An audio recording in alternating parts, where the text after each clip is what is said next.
अस्सलाम वालेकुम दोस्तों, कैसे हो? ठीक हो? तबीयत शबीयत बराबर है।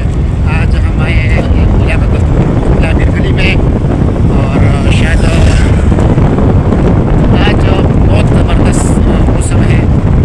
तो चलो मैंने पूरा एक वीडियो बना लेते हैं आपके साथ और आइए देखते हैं। और साथ में चैनल को सब्सक्राइब करें और साथ में बेल आइकन भी प्रेस करना ताकि हमारा हर नया आने वाला वीडियो आपको सबसे पहले पहुंच सके और बहुत खूबसूरत जगहों का तमाशा कर सके।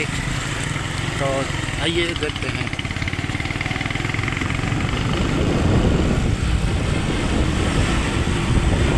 ये सड़क भी कुछ ऐसा जगह पे ख़राब है जैसे मतलब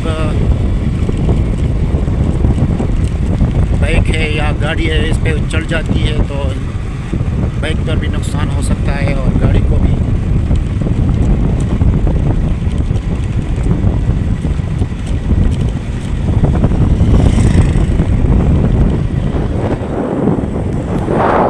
अभी की मतलब तो हमने क्रॉस कर लिया है, गिरजित्रे तक करीब हो चुके हैं।